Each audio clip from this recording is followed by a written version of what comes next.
They tell you to smile, fit in, play nice, and wait your turn. But the truth is the moment you step out of line, even a little, they sharpen their knives. You don't have to break the rules to be hated. You just have to stop begging for approval. People don't fear evil. They fear independence because it reminds them of everything they were too scared to become. You can be kind, honest, hardworking, and still be labeled the problem, because comfort loves silence and obedience. So if the world is already pointing at you, whispering, judging, condemning you for daring to choose yourself, then stop apologizing for the role they've already written for you and wear it on your face like a grin that says, as you finally understand the game.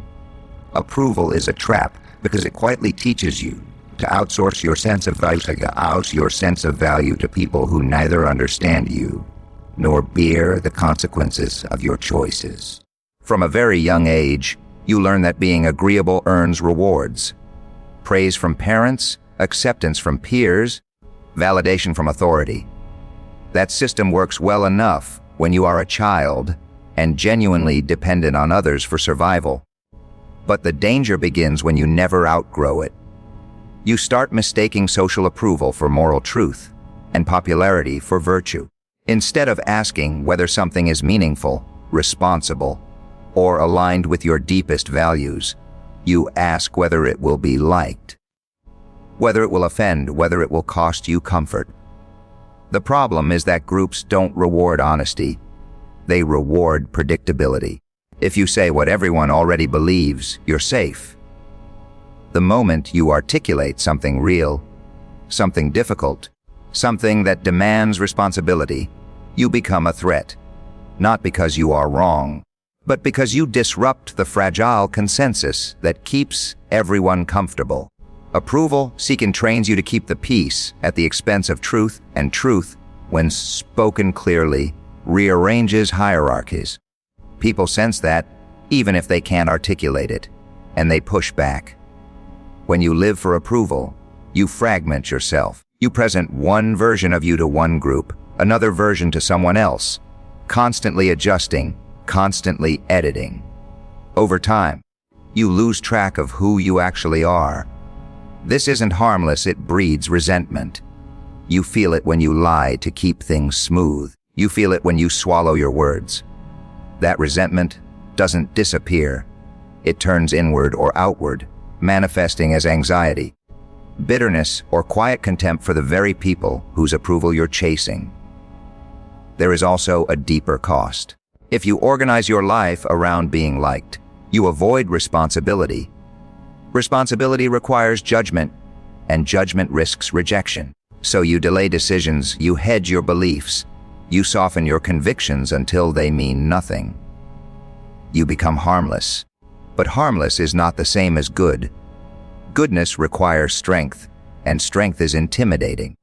It forces others to confront their own weakness, their own avoidance, their own compromises. That's why approval evaporates the moment you grow. The cruel irony is that approval is unstable. You can lose it instantly by changing, by succeeding, or simply by refusing to play along. If your worth is built on something so fragile, you are always one disagreement away from collapse. That's not a foundation for a meaningful life. A meaningful life demands that you place your center of gravity somewhere deeper than applause. It demands that you ask what you are willing to sacrifice for, what burden you are willing to carry, and what truth you are willing to speak even when it isolates you. People often confuse approval with love, but love requires honesty. Real relationships are forged when you are precise with your words and courageous with your actions. Not when you contort yourself into something acceptable. If you're truthful and principled, some people will leave. That's not a tragedy, it's a filtering process. The alternative is far worse, being surrounded by people who only tolerate a version of you that isn't real. If you reject the trap of approval, you don't become cruel or reckless, you become grounded. You stop asking, will they like this? And start asking, this right? That's just subtle, but it changes everything. It gives you a spine. It gives your words weight. It allows you to endure disapproval without disintegrating. And that endurance is what makes growth possible, because the capacity to tolerate social pain is directly tied to the capacity to tell the truth, to take responsibility, to stand upright when the crowd turns, and to move forward without needing permission from people who are just as lost, just as afraid, and just as uncertain as you are, watching closely to see whether you will dare to act without their approval. Independence scares people because it exposes a truth most would rather avoid, that their limitations are not always imposed from the outside. When someone stands on their own, speaks in their own voice, and acts according to their own judgment, it disrupts the comforting narrative that life is only difficult because of circumstances, systems, or other people. Independence introduces the unsettling idea that more is possible, and that possibility feels like an accusation to those who have chosen safety over responsibility. Human beings are deeply social creatures, and societies function by shared assumptions, unspoken rules, and agreed upon constraints. Most people unconsciously accept these structures not because they are optimal, but because they are familiar. Independence threatens that familiarity. When you refuse to conform blindly, you reveal that the rules are not laws of nature, but choices. That realization destabilizes people who rely on those rules to justify their inaction, their resentment, or their quiet despair. An independent person does not ask for permission to think. They don't wait for consensus before forming a judgment. That alone is enough to provoke hostility. Groups survive on agreement, and agreement is often maintained through silence rather than truth. The independent individual introduces friction simply by articulating what others sense but refuse to say. This is why independence is so often mischaracterized as arrogance, selfishness, or rebellion. It's easier to attack the person than to examine the implications of their freedom. There is also a moral dimension to this fear. Independence implies responsibility. If someone else can take responsibility for their own life, then the excuse that responsibility is impossible collapses. People don't just fear that they can't live independently. They fear discovering that they could have tried and didn't. That realization is painful because it demands a confrontation with regret, wasted potential, and self-betrayal. So instead of looking inward, people look outward and condemn the independent individual as reckless or dangerous. Independence also disrupts hierarchies. Not all hierarchies are tyrannical, but many are sustained by dependency. When someone becomes psychologically or morally independent, they are no longer easily controlled by praise, threat, or guilt. That makes them unpredictable, and unpredictability is intolerable to systems that rely on compliance. Institutions, families, and social groups often pressure individuals to stay small, not out of malice, but out of fear of losing coherence. The independent person pays a price for this. They are misunderstood, they are isolated. They are often punished not for doing wrong, but for refusing to submit. Yet that isolation has a strange upside. Without constant social reinforcement, you are forced to develop an internal compass. You learn to regulate your own emotions, evaluate your own actions, and bear the consequences without immediately blaming others. This is not comfortable, but it is transformative. People often claim they want freedom, but what they usually want is freedom without cost. Independence does not offer that bargain. It demands discipline, honesty, and the willingness to stand alone when necessary. That's why it's rare. It's far easier to merge with the crowd, adopt its language, share its outrage, and inherit its beliefs. That path offers protection, but it also demands obedience. When someone chooses independence, they reveal the trade that everyone else is making. They show that safety was purchased with silence, and belonging was purchased with self-betrayal. That revelation breeds resentment. It's not the independent person's actions that provoke anger, but their existence. They become a mirror others don't want to look into. Yet, independence is not about domination or rejection of others. It's about alignment between thought, speech, and action. It's about carrying your own weight and refusing to lie to yourself to maintain comfort. When you do that, you inevitably unsettle those who have organized their lives around avoidance, because your presence makes their strategies visible. And visibility is the first step toward accountability, which is precisely what people are trying to escape when they reject independence. Good intentions don't save you from judgment, because judgment is rarely about your motives and almost always about your impact, your position, and the story others are telling themselves about you. People like to believe that morality is rooted in intent because it feels safer. If all that matters is what you meant, then you never have to be precise, competent, or accountable. But the world does not operate on intention alone. Consequences matter. Competence matters, and so does the uncomfortable fact that people interpret your actions through their own fears, insecurities, and unresolved conflicts. You can mean well and still disrupt the social order. You can act with honesty and still threaten someone's sense of identity. Judgment arises not when you are malicious, but when you interfere with the fragile narratives people rely on to make sense of their lives. If your actions expose inefficiency, hypocrisy, or self-deception, your intentions become irrelevant. In fact, good intentions can make things worse because they remove the easy explanation. If you're not evil, then the discomfort others feel must come from somewhere closer to home. There is a widespread belief that if you explain yourself clearly enough, people will understand. This is naive. Understanding requires willingness, and willingness disappears the moment understanding threatens someone's self-image.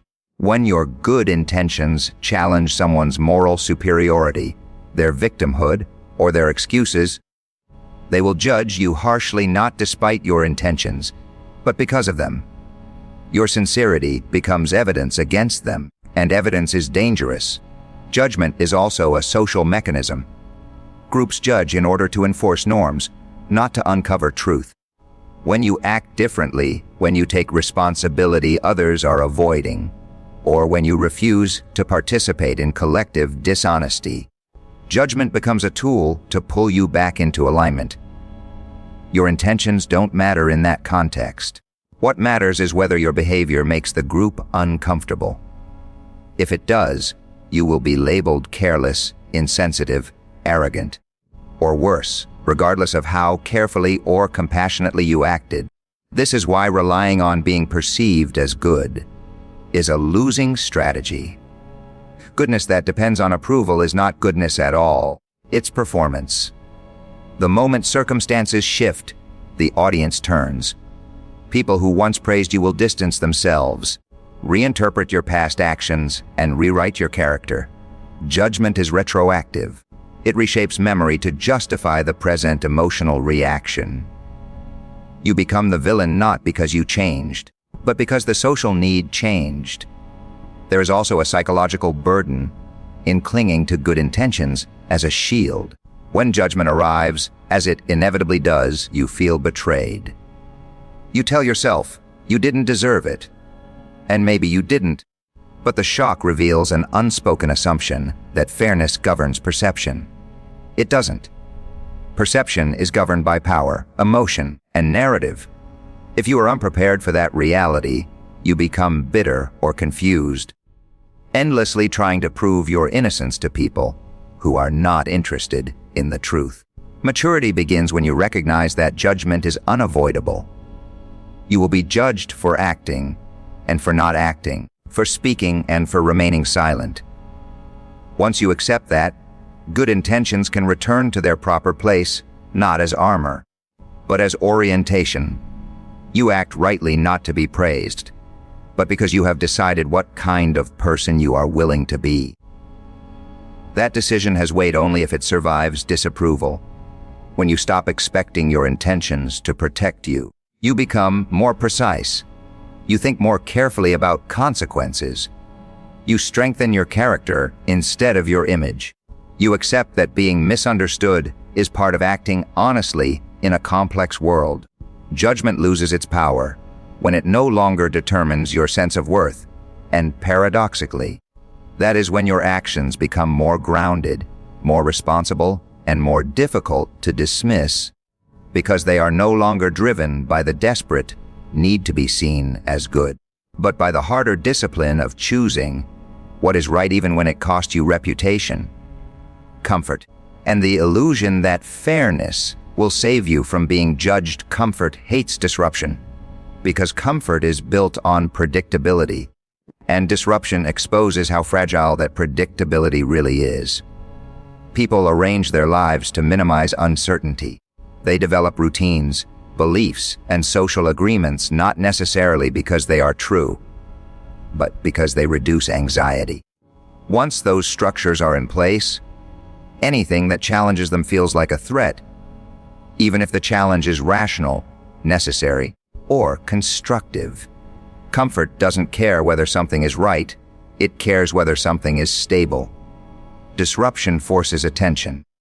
It demands that people reassess what they've been ignoring.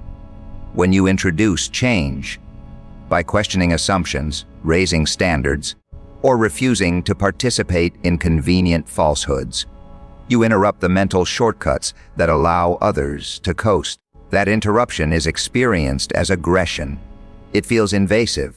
Even mild disruption can provoke intense resistance because it pulls people out of psychological sleep and into responsibility. And responsibility is heavy. Most people don't defend comfort consciously. They tell themselves they are defending peace, tradition, or harmony. But harmony that depends on stagnation is brittle. It survives only as long as nothing meaningful happens. The moment reality shifts, that kind of harmony collapses into resentment and blame. Disruption reveals this weakness. It shows that what was called peace was often avoidance, and what was called stability was inertia. There is also a moral danger in comfort. Comfort dulls perception.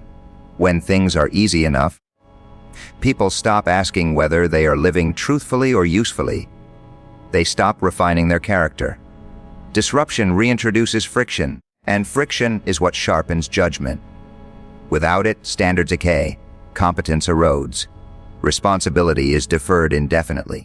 Anyone who disrupts that decay becomes a target because they remind others of obligations they no longer wish to carry.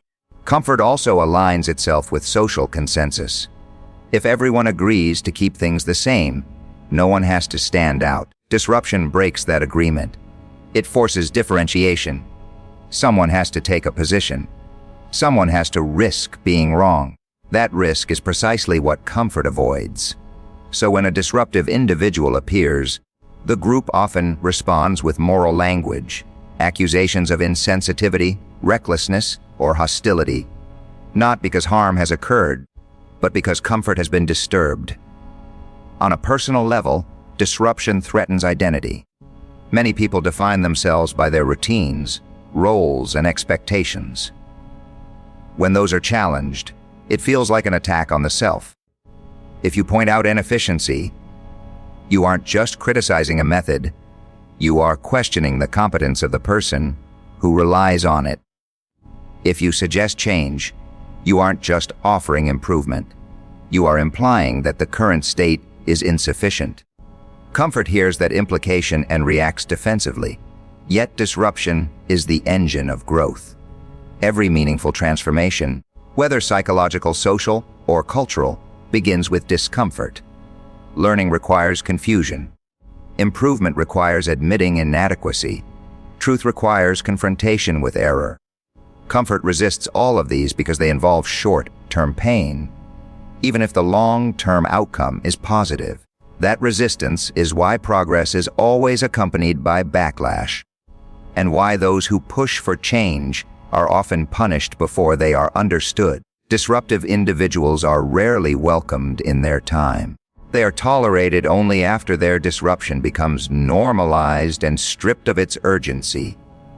While the disruption is active, it is seen as destabilizing, unnecessary, or dangerous. Comfort demands that problems be solved quietly, slowly, and without inconvenience. But real problems don't work that way. They accumulate beneath the surface until disruption becomes unavoidable.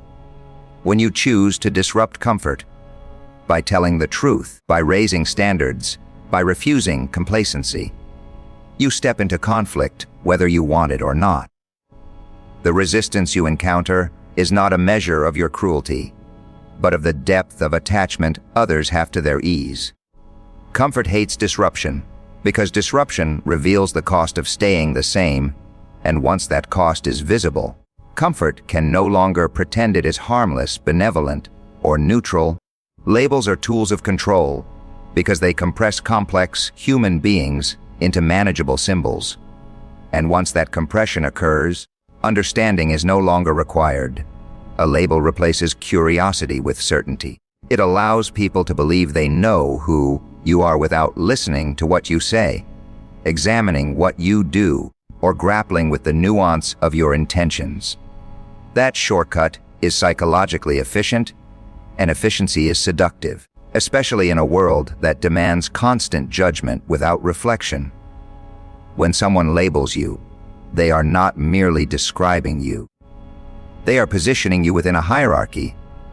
Labels define what is acceptable to say to you, how seriously you should be taken, and whether your perspective deserves consideration at all. Once the label is applied, your words are filtered through it. Agreement is interpreted as manipulation, disagreement as proof of guilt.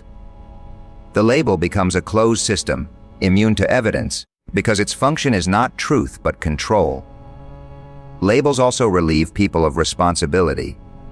If you can be reduced to a category, then whatever happens to you feels justified.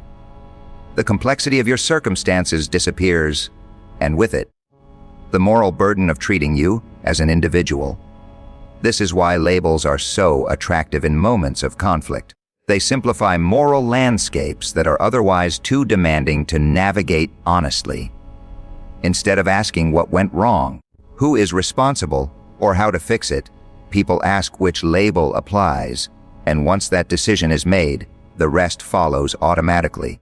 There is a subtle cruelty in this process. Labels freeze people in time. They deny the possibility of growth, change, or redemption. If you are labeled careless, selfish, weak, dangerous, or problematic, that identity is assumed to be permanent. Any attempt to evolve is viewed with suspicion. Improvement becomes performative. Failure becomes confirmation. The label ensures that the individual remains predictable, and predictability is easier to manage than freedom. Institutions rely heavily on labels because institutions prioritize order over individuality. Bureaucracies, ideologies, and movements cannot function if every person must be understood in depth. Labels allow systems to move quickly, but that speed comes at the cost of justice. Once labeled, you are no longer engaged with as a person, but processed as a case. Your story is no longer yours to tell. It has already been written in shorthand. On a psychological level, labels are powerful because people internalize them. When a label is repeated often enough, especially by authority figures or social consensus, it begins to shape identity. Individuals start acting in accordance with how they are perceived, either by submission or rebellion, and both responses are forms of control. Even resistance can be anticipated and managed once the label defines the range of expected behavior. Labels are also weapons in moral conflicts. They allow one group to delegitimize another without engaging in dialogue. If your opponent can be reduced to a label, their arguments no longer need to be addressed. You don't have to refute ideas if you can disqualify the person. This is not a sign of intellectual strength. It is a confession of avoidance. Truth is demanding. Labels are easy. The danger is that once labeling becomes the dominant mode of interaction, trust erodes. People stop speaking freely because speech becomes evidence. Words are no longer exploratory. They are incriminating. Silence becomes safer than honesty. In such an environment, the appearance of order increases while genuine understanding collapses. Everyone learns the language of the labels and forgets the language of thought. To resist being controlled by labels requires a high tolerance for misunderstanding. It means accepting that some people will never see past the category they've assigned you. It also requires discipline, because the temptation to label others in return is strong. Labels promise moral clarity, but they deliver intellectual laziness. They replace the hard work of thinking with the comfort of certainty, and once that trade is made, control follows naturally, because people who stop thinking for themselves become easy to guide, easy to manipulate, and easy to turn against one another under the illusion that a word can explain a human life. Owning the role gives you power because it removes the leverage others gain when you resist what is already being projected onto you. Much of social conflict is not about who you are, but about who others need you to be in order to preserve their worldview. When people assign you a role, troublemaker, outsider, threat, disappointment, they are attempting to stabilize their perception of reality. If you deny the role anxiously, you signal vulnerability. You reveal that their judgment matters more to you than your own integrity, and that invitation to control rarely goes unanswered. Power emerges the moment you stop trying to escape the narrative and instead understand it. Once you recognize the role being imposed, you can decide how to inhabit it consciously rather than unconsciously. This is not about becoming cruel or cynical. It's about refusing to be naïve. If you are already being treated as the problem, the rebel, or the disruptor, then your energy is better spent acting with precision than pleading for absolution. Resistance without awareness turns into chaos. Ownership turns chaos into structure. There is a psychological shift that occurs when you stop asking to be seen as good and start asking to be accurate. Accuracy requires honesty about your position in the social landscape. If you are perceived as dangerous, your words will carry weight whether you want them to or not. Denying that weight weakens you. Accepting it allows you to use it responsibly. People fear what they don't understand, but they also respect coherence, and coherence begins when your self-concept aligns with how you are treated. Owning the role also dissolves fear. Much of fear comes from anticipation, waiting for judgment, rejection, or punishment. When you accept the role fully, there is nothing left to anticipate. You are no longer negotiating your identity in real time. You are acting from it. That reduces anxiety and sharpens perception. You stop scanning the room for approval and start paying attention to reality, which is far more useful. There is also a moral component to this ownership. When you accept the consequences of your stance, you become accountable. You stop hiding behind excuses or misunderstandings. If you are going to be judged regardless, then you might as well be judged for something you actually believe. That alignment between belief and action builds internal order. Internal order is the foundation of confidence, and confidence alters how others respond to you, even if they don't agree with you. People often mistake owning the role for surrender, but it is the opposite. Surrender is passive acceptance without agency. Ownership is active integration. It means you decide how the role expresses itself through your behavior.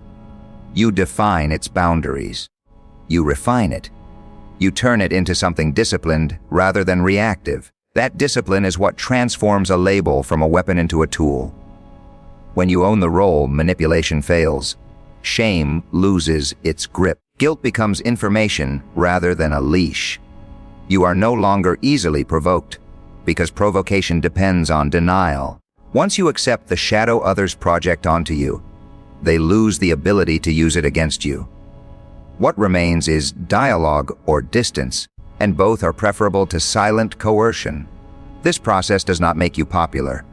It makes you solid. Solid people are harder to move, harder to intimidate, and harder to ignore. They don't need to announce their power because it is evident in their restraint, their clarity, and their willingness to bear the cost of their position. When you own the role, you stop being dragged by it. You walk with it deliberately, shaping it through responsibility and intent, until what was meant to confine you becomes the structure that allows you to stand upright under pressure, speak without trembling, and act without the constant need to explain yourself to people who were never listening in the first place.